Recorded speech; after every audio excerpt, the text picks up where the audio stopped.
Here with Coach Miles from Georgia State football. We'll go back to the New Mexico State game. Offense got off to a really good start. Got a big lead and you held on the end. Just talk about the offensive effort in that contest. We'll start there. Well, I mean, our effort's always been good. It's our, execution and taking care of the football. So I thought they did a much better job at executing. But again, we still put the ball on the ground. Too many turnovers. We got to take care of the ball. But we played to our potential in spurts in the game, and the only time that set us back was when we turned the ball over. So we'll fix that. Yeah, the big emergence from Penny Hart too as well. Another young player emerging from the offensive side. Discuss this performance and just you relying on these freshmen and sophomores to come in and make an immediate impact. Well, yeah, I mean, we recruit guys to come in. That's the whole idea of recruiting, is bringing guys that can impact your football team. And I think our coaches have done a really good job of recruiting and bringing in talent, and it just happens to show. And the best thing about Penny Hart, he's a great young man. Just like the rest of these guys. So he's a privilege to be around every day, and we love having him, and we need more Penny Harts. Defensively, you got some good stops, even a good goal line stand as well.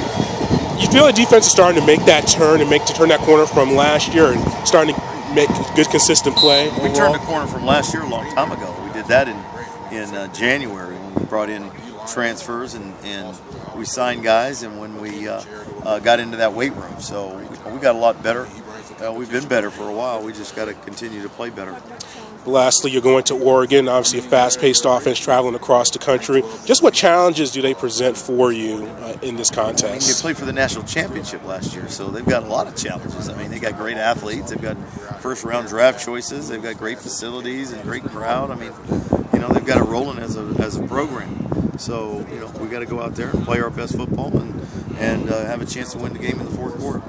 And actually, how does this game develop? Do you have a relationship with any of their coaching staffs? This game was done long before I. Okay. Yeah, I mean, I've got really good friends on that staff. Don Pelham, their D coordinator, and I have been friends for many, many years. I was a West Coast recruiter for 15 years, so a lot of those guys on that staff, and it has nothing to do with me. I mean, this was done by the previous administration.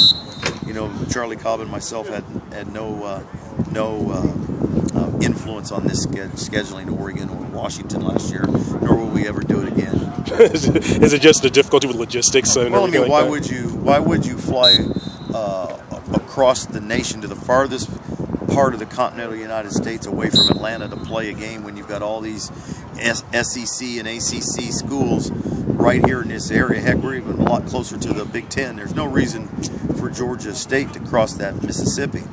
I mean, we've got a lot of teams right here that are regional that we can play, and that way, we call it what it is. When mid-majors play Power Fives, you're doing it when you're playing a road game, you're doing it to make money. It's a money game, and so you're going to eat up a good portion of the money that they're giving you to come out there and play. So, from a financial standpoint, it's not going to happen anymore. Okay. All right, Coach, thank you. You're welcome.